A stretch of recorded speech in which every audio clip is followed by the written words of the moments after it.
I'm about to have a good day, no matter what they say.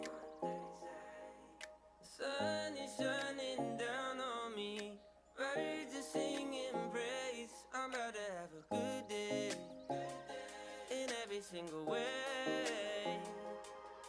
The God who made the universe knows me by my name, so it's a good day. Baby in my arms, walking through the neighborhood, living in the present, not what I shoulda or could. I remember back when I was low as a rug. Now I'm standing up, look at what my father does, turning all things new, gray skies blue. Hear the church saying, won't he do it? I know he's got my back, that's why I'm singing that. I'm about to have a good day, no matter what they say. Sun is shining down on me, birds are singing praise. I'm about to have a good day, in every single way. The God who made the universe knows me by my name, so it's a good day. It's a good day, no it's great. Everything I prayed for didn't come in late. I got all I need and I didn't have to wait.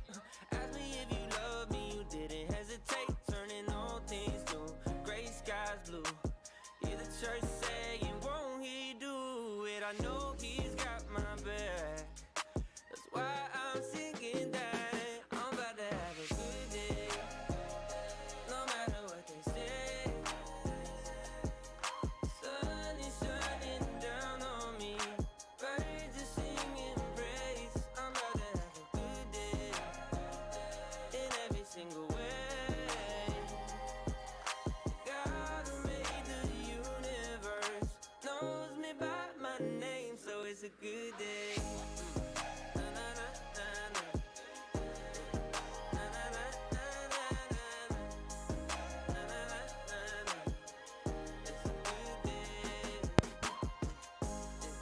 Na, na, na, na, na. Na, na, na, na, na, na. Na, na, na, na, na. It's a good day.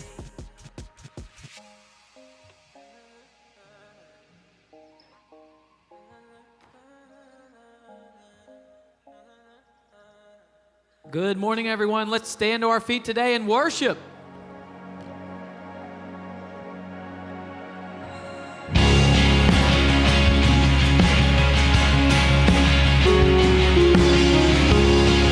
If you're in the middle of a battle, God's got it taken care of. Let's sing this together. Here we go. When all I see is the battle, you see my victory. When all I see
stand against the power of sing it our with us. God. An almighty fortress, you go before us. Nothing can stand against the power of our God. You shine in the shadows, you win every battle. Nothing can stand against the power of our God. An almighty fortress, you go before us. Nothing can stand against the power of our God. You shine in the shadows, you win every battle. Nothing can stand against the power of our God.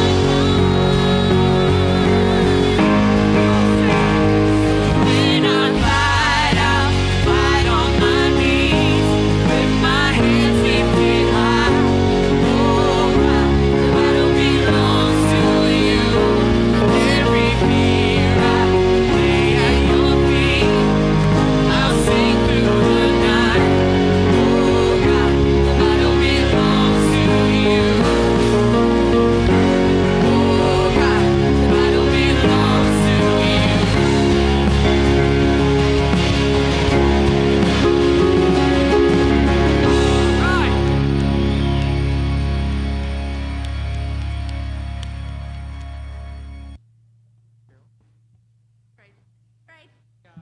Good morning and welcome to C3. My name is Alicia. I'm our Cross Kids Director or Chaos Coordinator, as you've seen on the screen.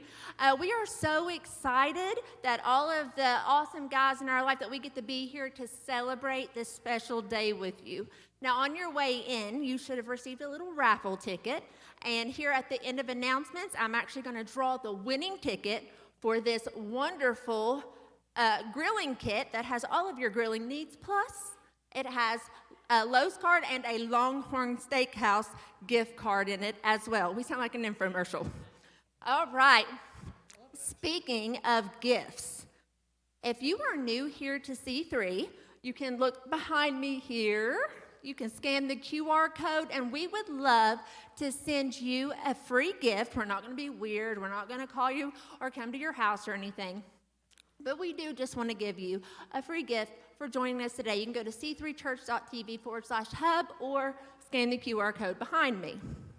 Also, if you're a C3er and you want to see what our upcoming events are, you can also visit the hub and find out anything and everything that's happening here. VBS is right around the corner. It's July 22nd to the 25th, and we are going to start the party at this Vacation Bible School. It is going to be awesome. And so often I think, is it really worth all of this time and effort and money spent literally months and months and months preparing for this event? But behind me, you'll see a picture of my nephew here. His name is Reddick. I have a quick story to tell you on why it is so important to have this event here every year. This is Reddick. He has attended VBS here for the last 2 years. He started when he was 4. He's going into first grade now. And last year, I want to give props to Cassie McClellan because she has left an everlasting impression on him. Like, he talks about this all the time. She was back and she was telling him a story, the Bible story about how Jesus came to earth, how God sent his son to earth. And she was like, well, Jesus was born in a manger. So Reddick raises his hand and he's like, you know, he's only 5. He's like, what's a manger? And she's like, well, it's a stinky old barn. Well, this registered with this farm kid because he lives on a farm. He has a huge barn, all the animals, horses, chickens, goats, all of it. So every time I walk into this barn with him, my now 6-year-old nephew looks at me and says, can you believe that Jesus was born in a stinky old barn? Isn't that amazing? We go on family vacations together, and he looks out on the ocean. He's like, can you believe, look how wonderful it is. God made all of this for us. So that tells me that the 2 years that he spent here, the 2 weeks that he spent here with us for those 4 or 5 days has left an everlasting impact on him to build his relationship and his excitement and his amazement with wonder to know Jesus. So it is so worth it to be here. And if you haven't, register your kids. Check out the hub. They'll love it because we are definitely going to start the party. All right, are we ready to draw this? See who the winner is? Audrey, drum roll, please. You want to draw it? You want to pick one? You want to read it? 79. 079. Look at your tickets. Who has 079? Got it. Who's got it? Somebody says here? Come on up. Thank you, Noah. Well, congratulations, sir, on your master grilling kit. Everybody give him a hand. And it is baptism time. Thanks, Alicia. All right, this is Ethan DeLong. We are so amped for him to get baptized this morning. Let's give him a hand. Going to get loud today. Ethan's a great kid. Girlfriend, so-so. You're a great kid, though. She's my niece. I'm allowed to say that. Don't judge now. This is Ethan. I asked him to kind of share his story, and so good. This is so good. Really pay attention to what he said, because even last night I read it several times. He said, my whole life, I believe that to be accepted by God or to be a Christian, I had to change, be better, be different. However, coming to C3 made me realize that you don't have to do anything to earn God's love. It's free. You can just be who you are, and accepting God and His love into your life is what makes you want to change. He then said, anxiety and depression have always been something I struggled with, but understanding that God's love is unconditional has brought me peace and has helped me embrace who I am, flaws and all. This realization has made me want to be a better person, not out of fear or obligation, but from building a true relationship with God. Isn't that awesome? Great job. Well said. So, E, I told you I've got one big question for you, okay, that you have to talk. Have you put your faith and trust in Jesus Christ for salvation? Yes. Awesome. We'll celebrate. We are so excited. And because of that, it's now our honor to baptize you in the name of the Father, Son, and Holy Spirit.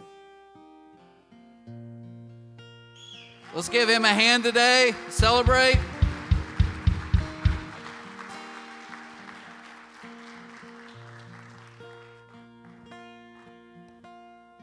All right, let's stand to our feet together, and we're going to sing some more.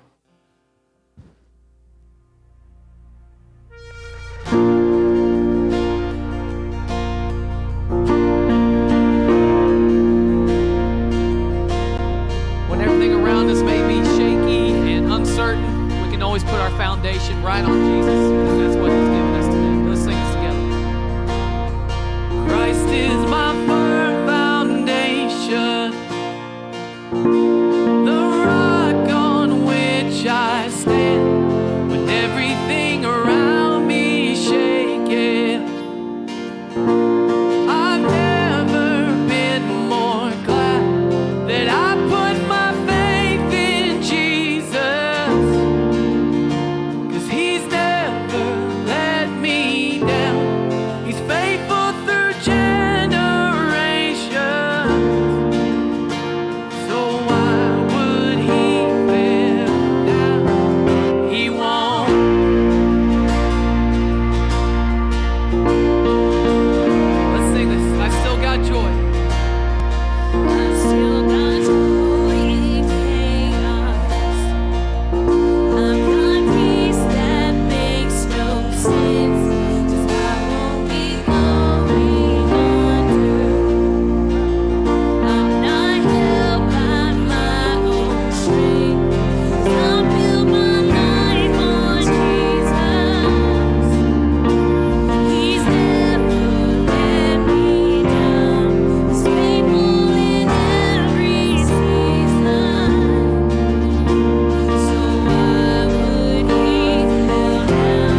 Father, we're thankful for your faithfulness today. God, when everything around us seems to be falling apart, you're the one thing that holds it all together.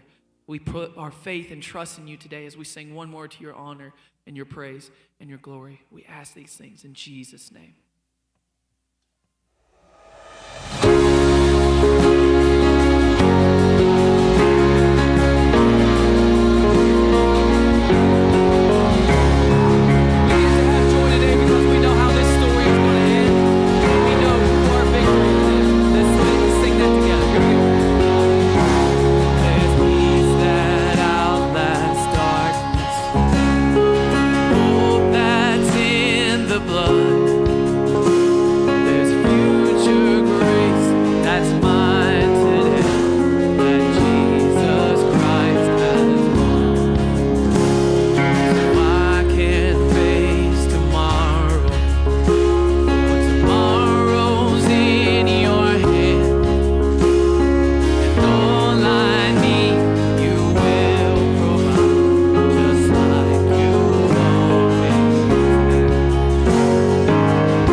That again. I know how this story ends. I know how the story ends. We will be with you. We will be with you.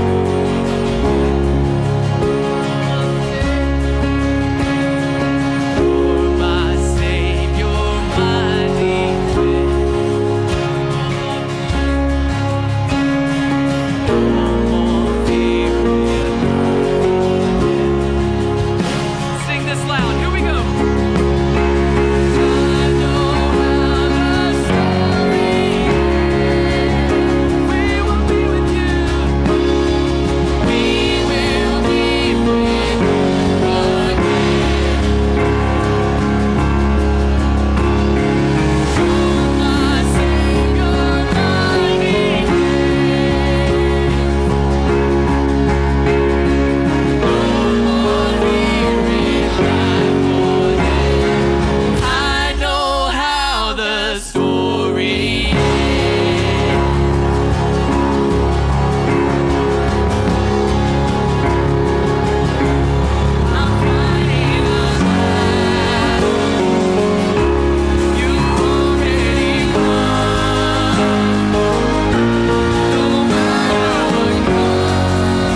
seat.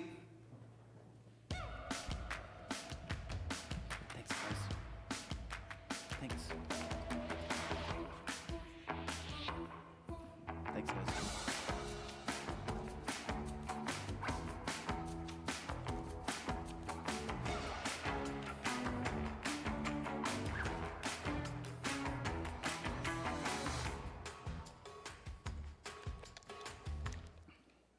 Happy Father's Day.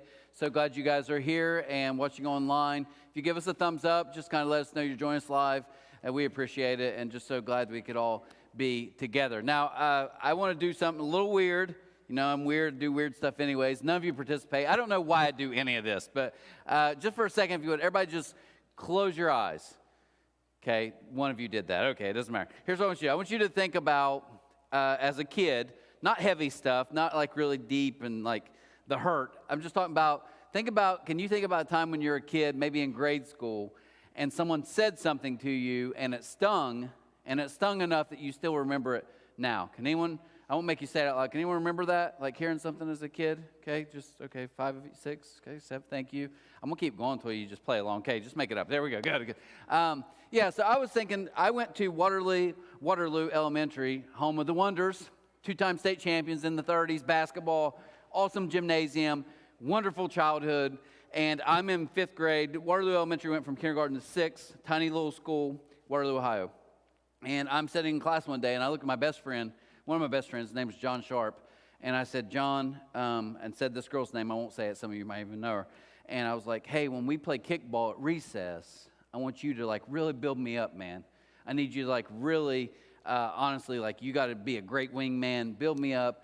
And then if you think she likes me, I want you to ask her if she'll be my girlfriend.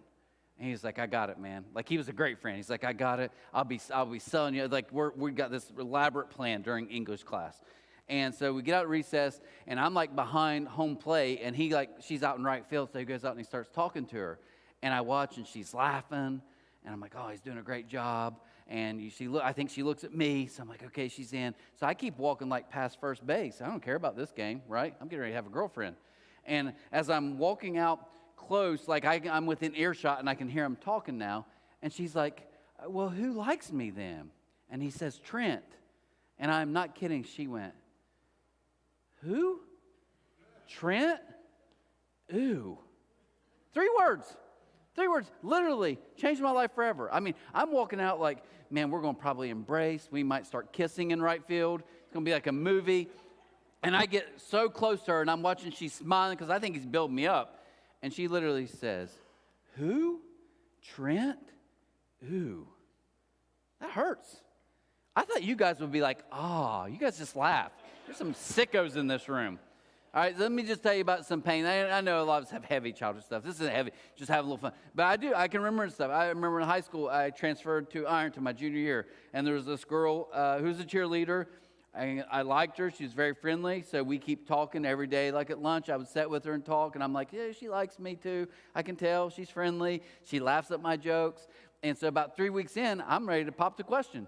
So we're walking in the hallway one day, and I said, think you'd be my girlfriend? You know what she said? I'm not making this up. This is girls, can I help young girls in here? You think you're being nice, but you're not. She said, oh, I just consider you a really good friend. She put me in the friend zone. And then she took a step deeper. She said, I actually think of you like a brother. Like, I don't want to be your brother. I want to kiss you, right? And I know in some places you can do that, but around here, like, probably here you can do that, but you shouldn't do that. So it's like, I was like, this is so crushing. And I just want you guys to, I got to point this. I promise I'm going to just tell my life stories up here. Last one. I'm in a junior high basketball game, and my great aunt, however you want to pronounce it, she comes to Sims Valley basketball game, and I wasn't a great athlete, loved sports, terrible basketball player, and we finished the game, and I'm walking off the court, and it's the only game I ever remember ever being at anything. I don't know why she was there, but she said, let me tell you something. Your older brother and your little brother, they are really good athletes. I think you're the sweet one, though. Now, how does that make you feel when you just finished the game? You lost like 40 to Colgrove, just got mauled. I was like half the time on the bench, but she's like, but you're the sweet boy. I want to be like, come on, man, 7th grade, no one wants to hear that. The reason I'm telling you that, though, I'm 45. I turned 45 like a week ago. And at 45 years old, I can still remember things that happened to me in 5th grade. I can remember things that happened to me in high school. I can remember things in junior high, negative stuff, right? And I want to say this, you guys. We're going to talk about the power of words, 500-pound words, 500-pound words. And I want to kind of challenge you because some of you in here, you're truth tellers, and it's awesome. And you do this, though, especially guys in the room, okay? Fathers, listen to me. This is how you operate. It's like, I just told them the truth. I just told them the truth, man. That's cool.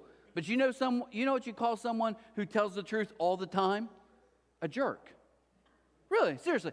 Because it's not that you're not supposed to lie. I'm not telling you to lie. I'm not telling you to be dishonest. When someone asks you something, yes, tell the truth. When I'm speaking, hopefully, I joke a lot, but hopefully when someone's serious, like, if I'm going to tell you something, I'm going to tell you the truth. Like, when I speak, I always want to speak truth. But all truth doesn't have to be spoken. Right? And you guys know this. Have you ever seen a baby and they look awful? Right? That's not the time to be like, oh, that's an ugly baby. It's not. You're like, well, what do you do, Trent? How do you not lie? I always say, oh, she looks just like you. Right? It's the last one. Okay. So here's what we're getting into it. We're in Acts chapter 9, and we're going to talk about words. And I want to give you this thought, okay? And I know this is going to sound like a TED Talk, but it really is truly, I think, important. Changing your words can change your life. Now, I know we're all like, oh, okay, here we go, kumbaya. It's not that. What I'm trying to tell you is, so there's a guy in the Bible, his name was Saul. He became a Christian, then he changed his name to Paul. And Saul in the Bible, and this is what I think is really interesting, is Saul hated followers of Jesus. They called it back then followers of the way. They called it the way. We're all walking and following the way. Jesus, because he said he was the way, the life, truth. So they're all like, we're followers of the way. Well, Saul, as a Jewish, like, he's hardcore, he's intense, so he's like, I want to kill all of them. I want to put them in prison. So he goes on this rampage. And this is what it says in Acts chapter 9, verse 1. It says, meanwhile, Saul was uttering threats with every breath and was eager to kill the Lord's followers. Uttering threats with every breath. So every word out of Paul's mouth was how much he hated followers of Jesus. But I think it's more important than that. I notice how it says he was uttering threats with every breath. Every word out of his mouth was negative, hate-filled, angry, violence. That was him. And then one day he's on his way in Damascus. He's on his way to go throw more Christians in prison and to kill more. And Jesus, he meets him there. And Jesus speaks to him, and it's a crazy, crazy, like, miraculous thing. But Paul in that moment's like, okay, Jesus, I will follow you. This extreme, crazy, miraculous story. But here's what's interesting to me. If you just go down literally 18 verses, get to verse 19, it says, Saul stayed with the believers in Damascus for a few days after he became a follower of Jesus. And it says, immediately he began preaching about Jesus in the synagogue, saying, he is indeed the Son of God. Immediately he started what? Preaching good news. So he went from his life of truly uttering death, hate, kill, to words of good news and healing, killing to healing. Those are his words. Literally his life changed in these 18 verses, but I think it's interesting, they changed in how he spoke too. But here's the problem. If you've been murdering or putting Christians in jail, then all of a sudden you walk in and you're like, hey guys, funny story. I'm one of you guys now. In the South, we say, I'm one of you ones. What do these people do, though? No, you're not. They don't trust him. They're scared to death he's got some ploy to be a spy or to do something crazy, so no one trusts him. They didn't want him in their camp. Look at verse 26 of Acts 9. It gets good. It says, when Saul arrived in Jerusalem, he tried to meet with the believers. They were all afraid of him. Of course they would be. He's been killing and putting them in prison. They did not believe he had truly become a believer. Then Barnabas all through the New Testament is known as the encourager. He's always the encourager, and I think this is so cool. It says, then Barnabas brought him to the apostles and told them how Saul had seen the Lord on the way to Damascus and how the Lord had spoken to Saul. You see, I told you guys, changing your words can change your life, but changing your words can change someone else's life too. It can. Here you've got a guy who's like, no, guys, I promise I've changed, and I want to be part of the group, and I want to be in the in crowd. No, arm's length. And it takes one guy, the encourager, walks in and says, guys, I'm going to vouch for him. I believe him. I've talked with him. the encourager. His words changed Paul's trajectory of his whole life from just the words that Barnabas spoke. Why? By building up, by being encouraging. I want to read just a few chapters down just to tell you who Barnabas was. It says, when the church at Jerusalem heard what had happened, they sent Barnabas to Antioch. When he arrived and he saw this evidence of God's blessing, he was filled with joy, and he encouraged the believers to stay true to the Lord. He's constantly, speaking words of encouragement. He's building people up. That's what he did. So Paul went from this guy, Saul, he changed his name after he converted too, but he was Saul, who hated and tried to, imprison and punish Christians, to Paul, the apostle, who's like, now I want to follow Jesus. And from that point to this point, one of the main things that happened was he changed his words, but there was someone in the middle who spoke up for him. There was someone whose words changed his life. And as we're about to see here, I want to kind of walk through Paul in a letter to the church in Ephesus. Okay, so he wrote this letter to his church. In the 4th chapter, he starts giving advice, and I believe, this is just me, you look it up, fact check, doesn't matter. I just personally believe, as Paul was writing this, I can see him kind of pausing for a second and thinking about Barnabas. And as he's about to give us kind of this advice, this instruction, this way of how we kind of live in the gospel and the new commandment of Jesus, as he's about to give us this good news, I can picture him saying, kind of like what Barnabas did for me, and kind of what I used to be that I don't want to be anymore. So I just want to give you just a couple thoughts real quick, and we'll go kind of fast with this. But the first is this, and I want you to understand. Negative words weigh more than positive words. Do you know that? Negative words weigh more than positive words. There's a study in business. There's a business theory. It's a ton of studies. But they say in the business marketplace, okay, so if you're a boss and you're going to get on one of your employees, they say you need to have a healthy ratio. It debates, but it's between 5 and 9 positive words to 1 negative word. 5 to 9. Now, I used to think that for my family. I was like, that's a good business idea. It should be 5 to 9. So in our own home, with my wife, I want it to be 9 to 1. Or with my kids, I need it to be 9 positive to 1 negative. But as I've gotten older and raised teenagers, now they're out of our house, I've learned it's way different. I believe in our families, it's not like business. I think in our families, it needs to be 30 to 1, 40, maybe 50 to 1. It's way higher. Why? Because we all need encouragement. And some of you here are so good with negative words. I know. Comes natural, doesn't it? But I got thinking, you know who Jesus had harsh words for? Jesus spoke the most harsh words to religious, self-righteous people who spoke harsh words to others. He did. You want to know who Jesus got the most upset with? Was the religious elite who thought they were the elite and spoke down to everybody else. He came at them all day long. And for some of us, we're like, oh no, it's not like that for me. But it is. It is. How's your inventory of your words? How do you do with your words? As you watching online, how are your words? Is it 5 to 1? Is it 1 to 1? I've been in a lot of counseling sessions in this back room with people calling it quits in their marriage. And one of the things I always kind of notice is, even when I'm listening, is like this whole time we've talked for 30 minutes, there's not been one positive thing said. And I know you guys are mad at each other, but that's probably a little picture of your life. And who wants to be part of that? It's that encouragement that Barnabas brought. Here's what he says in Ephesians 4:29, the first part. He says, don't use foul or abusive language. The Greek word there is like stinky, like rotten. Now, in the Christian world, Bible Belt, what we do, we look at our kids and say, you know what that means? Don't cuss.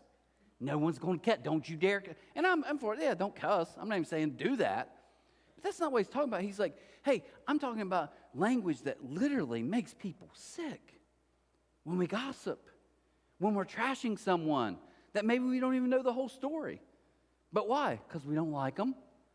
When we get upset with someone and we just lash out and say the most hurtful thing. And can I warn you guys real quick about this? Here's what I've learned in my life. Because I have a few good skills. One, I think I'm good. I'm a quick talker. I talk loud. I spit. So I can win a lot of arguments. But I think even more than that, I kind of have a quick-wittedness to me. So my comebacks are always like good burns. So what I'll do is I'll get upset and then I'll just like say something that's horrible to you. But you know what I'll do after I woke up? I'm like, I'm sorry. And I think it's just supposed to fix everything. I've done it with my kids. I've said such hurtful things to them or my wife, and then I'm like, I'm sorry. Why are you still mad? I just expect it to be completely taken away. My little brother's in here, and I remember when he was little, he had a motorcycle, a little Honda 50 that he rode around, and long story short, my dad told him, this is a good Father's Day advice, he was like, you're an idiot, you're not great on this motorcycle, you can ride it in the yard, wreck as much as you want, but don't get it on the road. We lived on this country road that's winding. He's like, because cars are flying, going to come around the curve, you're going to get killed. Okay? Well, one day, Dad's at work, nobody's home, and my other brother, we look and we see Brad taking off. You know, he's leaving. We don't care, right? He gets on the road until he starts walking back with the bike. You know why? Because he got hit by a car. He literally got hit by a car. That thing was mauled. He's crying, so we think he's like dead, you know. I don't want Dad to know. Got to hide the bike. But it's just mauled. He's mauled. The bike's mauled. But my favorite part was he was telling us, he said when this girl, she was like 21. So you imagine you're driving a country road, 21, music blaring, you come around the curve and you hit a kid on a motorcycle. And he said she was crying. But my favorite part is he said, she kept saying, I'm so sorry. I'm so sorry. And he's like, it's okay. I just got to get my bike home so no one knows. He literally put it in our garage and put a tarp over it and hid it for like 3 years. So no one ever knew. My dad may be hearing this for the first time. He actually knows he wrecked a bike. But here's the best part of that. Do you think, and I know she meant it, she didn't want to hit him. She felt awful. She was probably scared to death. But she's sitting there like, I'm sorry, because she doesn't know what else to do. But did that sorry fix his mauled left arm? Did it fix the bike? No. And I think for some reason we do that with our words. We're like, no, I told him I'm sorry. It doesn't matter. There's been an accident. There's been damage. And damage doesn't get fixed by us just saying, I'm sorry. Here's the best part. I've watched people get mad that you don't accept my sorry. Oh, you're still mad? Grow up. So wait, now you're mad at me because you said something hurtful and I didn't respond the way you want? You get what I'm saying? That's what we do, though. Negative words weigh more than positive words. I want to play a little game with you guys real quick, okay? And you know how you play rock, paper, scissors? I want to play a game called Paper, Rock, Block, okay? Paper, rock, block. And I want you to think about your words before we get ready to get out of here. I want you to really think about this, okay? If I were to say, you know what, is that old Trev in there? You can see Trev. If I was to walk over here and say, you know what, Trev, I've wadded up this piece of paper, this is a paper game, and I'm going to throw, I've got a wicked arm, okay? I'm going to throw this at your face from here at 72 miles per hour. You worried? No. And no, sir, I know we all think it's a cheesy illustration, but it's true. I also grabbed a rock from the parking lot, okay? I'm going to throw this as hard as I can at your head right now. Are you worried? You shouldn't be, but they should be. And they should be, right? But here, why? What's the difference? Well, this paper doesn't weigh as much as this rock. It's heavier, like your words. But if we got really serious here for a second, what if I said, you know what, Trevin, I'm going to take this cinder block and I'm going to literally drop it on your head. Now, all of a sudden, you're like, dude, we got the idea. Quit it. Move on. But here's the thing. I don't think we get this with our words. Some of you in here, your words are so heavy, and you're crushing people around you. And in your mind, you're like, what? I just told them the truth. Why? I was upset, so I blew up that time. All those very crushing. Negative words weigh a lot, but you know what else I found? Close words weigh more. What do I mean by that? People who have a close relationship to me, when they say something, it truly, truly hurts. Why? Because I value them. My wife can vouch for this. About 15 years ago, we got rumors from a friend that someone was bashing C3. It's happened a lot. But this is one of my favorites because I'm talking to this person who I trust, and they're like, yeah, they're telling me about this other church and this guy. And they said they're bashing you because they're saying you were inappropriate like 2 Sundays ago. I'm like, more than 2 Sundays ago, but okay. And they said the issue is that you were preaching with no shirt on. And my wife lost it. She lost it. To this day, that's one of her favorite quotes ever about someone not liking us here. Because she's like, one, God bless you, Trent, look at your build, right? That's not bringing anybody in. You're hairier than a woolly mammoth. But here's the thing. You know what? That did not hurt me. Not because I'm mature, not because I'm more advanced than the rest of you. That didn't hurt me because it's someone I don't even know. And if I'm being kind of honest, I don't really care. I don't even know them. They don't know me, right? I had someone tell me once, they said I was a poor excuse for a pastor and a Christian. That stings a little, right? But you know what? I didn't think about it. I can laugh about it now. You know what? They don't know me. That's a shot from a distance. But you know, if I was walking out this morning and Taitlin said, I think you're a poor excuse for a follower of Jesus, that would hurt, right? If I walk out and my wife tells me, she's like, you know, I think you're whatever, that's going to hurt. But that goes both ways. Close shots have good and bad. And I can prove this. I know it's Father's Day, but I'll talk to the ladies for a second. All the moms in here, okay? Let's pretend real quick. Let's pretend you go out to eat. And you get fixed up, going out with the girls. It's your first night out away from your kids. Your kids are in middle school and high school. You're excited. So you're all dressed up and you walk out and you sit with 4 of your old high school friends and they say, how do you still look so good? I mean, you don't look like you've aged a bit. You look 10 years younger than the rest of us. And by the way, girl, that dress is fire. All of you in this room, women, you'd be like, yeah, I'm going to feel good. You're going to walk in that night feeling a little lighter, a little better. Because why? People are bragging on you. It'll mean something because they're your friends. But flip it. What if you're walking out of the house and as you're walking out, your 16-year-old daughter says, Mom, what are you wearing? You look like a smoke show. You know, dads here have no clue. But I have a daughter and I've watched my wife. When my daughter brags on my wife, she's like, oh my gosh, her? Really? This looks like she won Miss America or something. She's crying whole fun. Me? You know what? Because that's the voice that matters. And let me talk to you kids for a sec, okay? If you live at home still with your parents, you have no clue how much your words mean to your parents. You don't. And I mean that. And I would always try to tell my kids, because my daughter can be kind of harsh like me, and we got kind of a harsher personality. But I would try to always tell my kids, I'm like, look, this isn't saying it for me, so you'll build me up. But I would kind of get them to the side sometimes. I would say, you have no clue how much your words matter to your mom. You have no clue. You know why? Because that's the closest words in her life. What they say to her matters. The people she loves the most. Right? So it's not just the weight of our words when it's negative. It's how close are those people to us. Negative words weigh more. Closer words weigh more. But here's the best part. My words, that's what Paul ends with. My words either build up or they break down. Look at his words. So he says, let everything you say be good and helpful, so that your words will be an encouragement to those who hear them. Now, I know some of you here, if you're a boss or you're a leader of a team, or maybe you're a larger company watching online, I get you're like, that's cool. That's good church stuff, buddy. But that doesn't work in the real world. Sometimes I have to get on people. Sometimes I have to have uncomfortable conversations. I'm not saying everything you say has to be flowery. What I'm telling you is everything you say should be thought out because you're trying to build up or benefit that person. See, I can say stuff my kids don't want to hear and still be trying to build them up. But by doing that, I have to say it's not about me. It's not about what I want in this moment. I brag on my wife a lot, but she is a genius at this, and she's taught me this. I've gotten better since the kids were older because I became the bad cop in our family.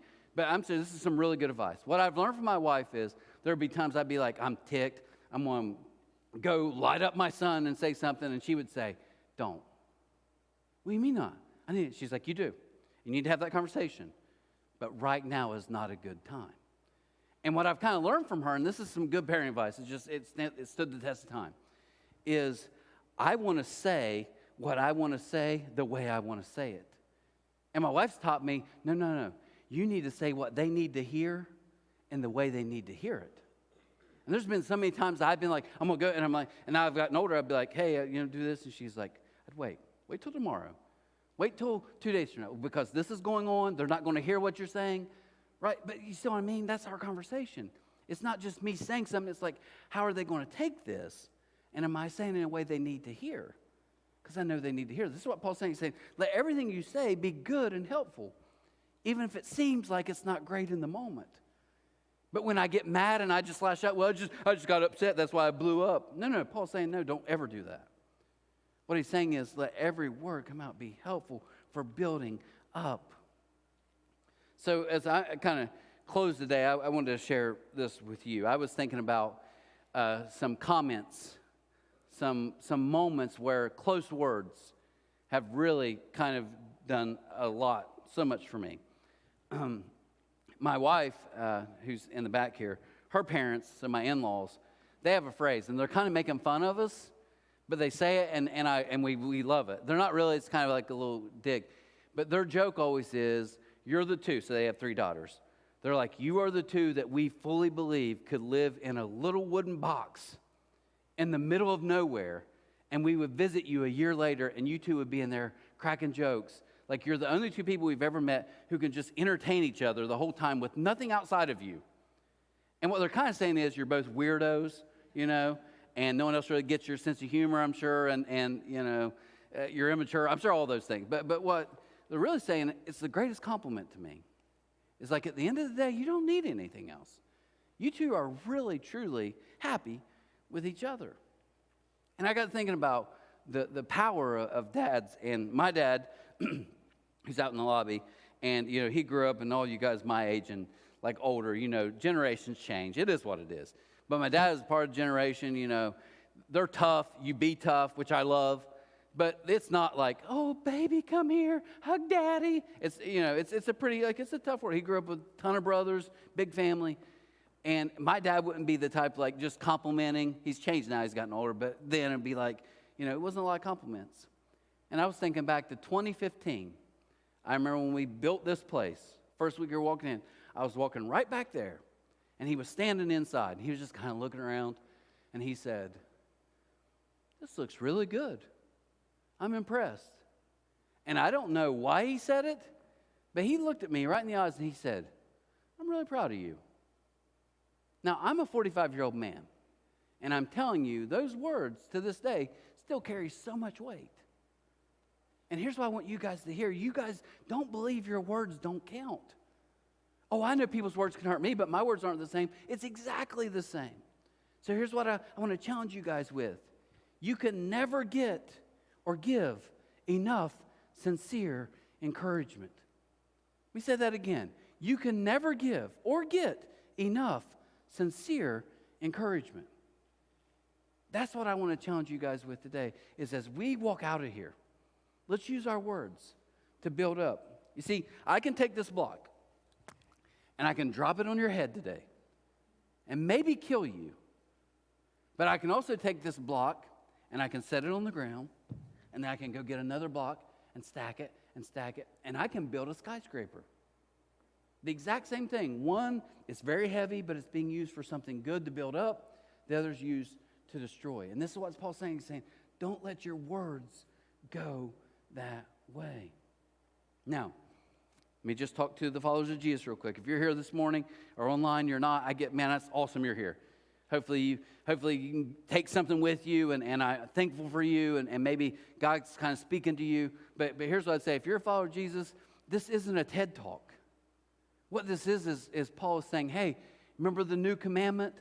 This new commandment that supersedes it all that Jesus left us with, where he says, as I have loved you, now love one another. This new great commandment, that's it. Paul's like, let that work in your speech. Let everything you say be that. As I've been loved by God, then I want to love others. So Trent, you're telling me Jesus said everything? No, Jesus said some tough things sometimes. But Jesus was always saying something for the benefit of those who were listening. Not because he was mad, not because he had a bad day. And that's what Paul's saying to us. As you've been loved, love others with your words. That's the power. If you follow Jesus, then you're choosing an others-oriented life. I want you to hear this verse, Matthew 20:28. It says, this is Jesus talking, for even the Son of Man came not to be served, but to serve others, and to give his life as a ransom for many. Jesus said, I did not come to be served to get what I want. I literally came so I could serve others and give my life for them. And Paul's saying, do you see the correlation here? Do that with your words every day. I would never say anything nice about them. No, it's not about me. It's not about you. How can I serve and love others with my words and not just my actions? How can I make sure every conversation I have is with joy and encouragement? How can I make sure I'm building people up? Paul said that's what we're called to do as followers of Jesus. And here's why that's so important. I have 2 close friends who want nothing to do with God, and they hate the church. And all of us in here could be like, oh, well, they should. We're the best people in the world. Well, we're not, okay? But 2, here's the thing. When you hear their story and you hear how people who claim to follow Jesus treated them and spoke to them, you're like, I get it. Why would you come back to that? And that's what Paul's saying. He's like, if we're going to represent God, then let's make sure we represent him. And how we love, build up others, not to break them down. Even if it's something they don't want to hear, it's always done completely in love and for their benefit, not mine. Now, this is like it's not my style at all, and I didn't even do it in the 9:30. But I'm going to close with like the old school like preacher story. I actually looked it up, true story, but it's old school preacher, okay? So as we close today for Father's Day, I was thinking about this, because I know some of you in here wish you had a dad or a mom or parents who could have said things to you. To you, it's not even the weight of words that were said. Some of you have that. You heard why can't you be more like your brother? Why, we wish we didn't even really want you. You've heard some really, really big, bolder stuff. Some of you were waiting to hear something you never heard, and it was just I love you. I'm proud of you. And I'm so glad you're my kid. And you never got that. Here's a preacher story. It's true, though. I was reading this book, this biography of a guy who taught at a seminary in the South for like many, many years. And he said they went to Tennessee on vacation. And he said, we're sitting at the table, my wife and I. And he said, there's this old white-haired man walking around. And he keeps stopping at tables and he's talking to them. And he said, I looked at my wife and said, I mean, they're on vacation. He was like, will you just pray right now this weird old man does not stop to talk to us? And he said later, she kind of laughed. He said, no, pray. I don't want to talk to anybody. I just want to eat my breakfast and we're going to go hit the mountains. He was excited. Sure enough, this old guy gets over by him and he's like, hey, young man. This guy's like 60. I like old people when they call a 6-year-old young man. Hey, young man. And he's like, what do you do? And he was like, I literally wanted to run him off. So I was like, I'm a preacher. Because normally then people don't want to talk. And he was like, well, I got a preacher story for you. And he said he sat down in a chair. We didn't invite him to sit down. He said, I got one for you, though. And he said he started telling about his whole life. Didn't have a dad, mom in and out, pretty rough home life, poor in the backwoods of Tennessee. And he said, the whole time I'm still like, that's cool. I don't want to be here. I just want to go hit the mountains and enjoy vacation with my wife. He said he wouldn't stop. He just kept going. But he said, you know my biggest problem was? I never knew who my dad was. So this is an old guy sitting there. He said, and the problem is when you live in the South is everybody, when they meet you, they say, well, who's your daddy? And he said, I learned as a kid to hate it. He said, because I'd be sitting in a group, you go into a store to get a Coke, and there'd be a guy, well, who's your daddy? And I never had an answer. And he said, when I was a teenager, there was this new pastor that came to this church in town, and people loved him. And he said, I started walking over there. This old guy telling it. He said, I'd sit in the back. And right as they get ready to pray, like many of you C3ers, we got out of there, right? He said, I did the same thing as soon as they got ready, because I didn't want to talk to anybody, because I knew the question. He said, one day, he was so good. And I was into it, and it was just like, man, this is great. He said, I lost track of time. He said, next thing I know, he's praying. And before I realized that he was in the back shaking hands, he said, I walked by to shake this guy's hand, and this pastor asked me the one question I dreaded my whole life. He said, well, who's your dad? And he said, I just looked at him, gave the nod. I don't know. And he said, this pastor looked at me, this preacher, and he said, I'll tell you who your dad is. Your dad's the Almighty God of the universe, and you're his son. And here's this phrase. He said, and boy, because they're South, boy, don't ever forget it. And this guy said as he was listening to this old man, he said in that moment, he was like, this is a pretty good story. He said, but he got real quiet. And he's like, I took enough of your time. But he said, man, I don't know where I would be if he hadn't told me that day. Now, this is where it goes super churchy, okay? It was pretty good. As he walked off, the waitress came by, and they're like, yeah, we were talking. She's like, you talked to... And she's like, do you know who that is? I'm like, no. And they're like, that's Governor Hooper. He's the ex-governor of Tennessee. Now, the reason I'm telling you that is because that's the good news for all of us in here. Maybe you didn't hear what you should have. Maybe you heard things you shouldn't have heard. But I want to be that guy for just a moment and let you know, as cheesy as it sounds, the God of the universe, and I love what Ethan said today, says, you're my son, you're my daughter, and no matter what, you got to understand, that's enough. You don't have to strive. You don't have to keep doing more. Be better, do more. You're my kid. Now live in that. And that's the good news. That's who your dad is. So this morning, as we get ready to pray, if you would just join for just a second, I want to pray.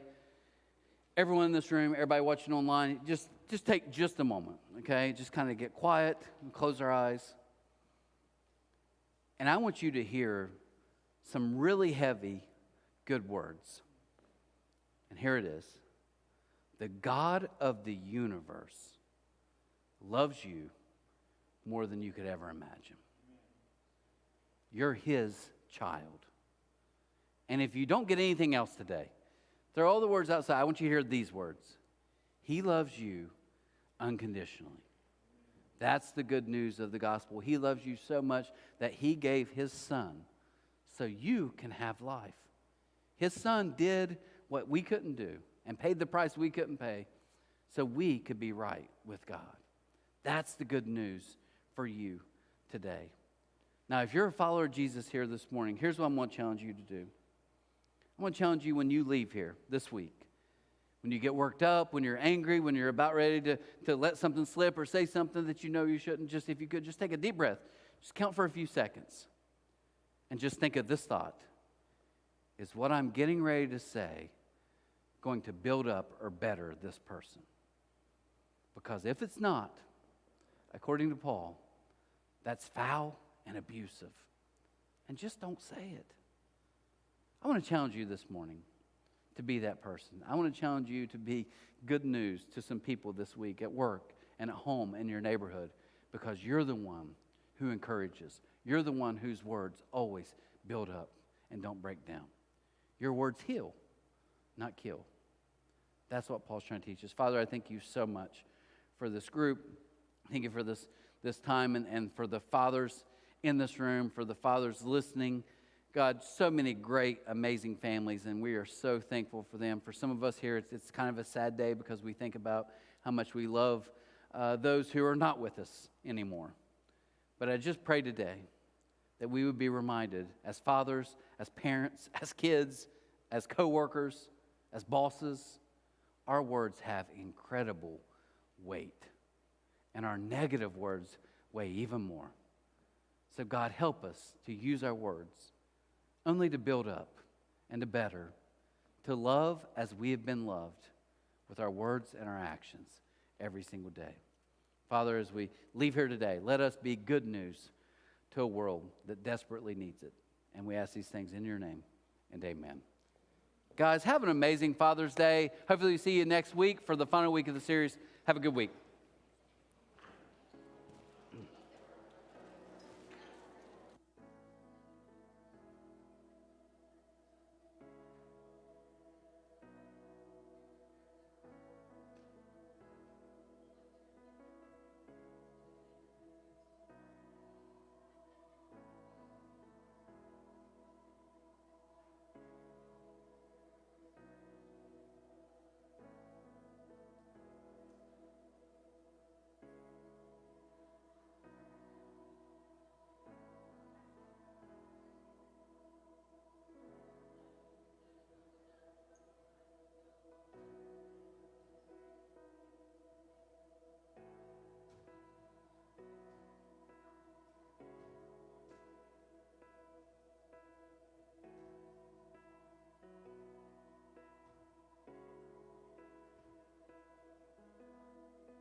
I'm about to have a good day, no matter what they say. Sun is shining down on me, birds are singing praise. I'm about to have a good day, in every single way. The God who made the universe knows me by my name, so it's a good day. Baby in my arms, walking through the neighborhood, living in the present, not what I shoulda or could. I remember back when I was low as a rug. Now I'm standing up, look at what my father does, turning all things new, gray skies blue. Hear the church saying, won't he do it? I know he's got my back, that's why I'm singing that. I'm about to have a good day, no matter what they say. Sun is shining down on me, birds are singing praise. I'm about to have a good day, in every single way. The God who made the universe knows me by my name, so it's a good day. It's a good day, no, it's great. Everything I prayed for didn't come in late. I got all I need and I didn't have to wait. Ask me if you love me, you didn't hesitate. Turning all things new, gray skies blue. Hear the church saying, won't he do it? I know he's got my back, that's why I'm singing that. I'm about to have a good day, no matter what they say. Sun is shining down on me, birds are singing praise. I'm about to have a good day, in every single way. God who made the universe knows me by my name, so it's a good day. Na, na, na, na, na. Na, na, na, na, na, na. Na, na, na, na, na. It's a good day. Na, na, na, na, na. Na, na, na, na, na, na. Na, na, na, na, na. It's a good day.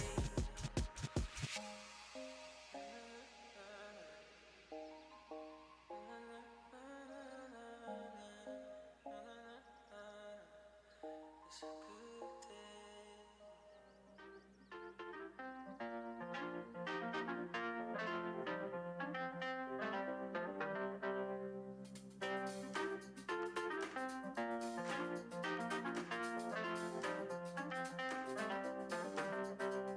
I always wonder why Sunday morning didn't feel like Saturday night. What if all God's people came locked in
can cash a check.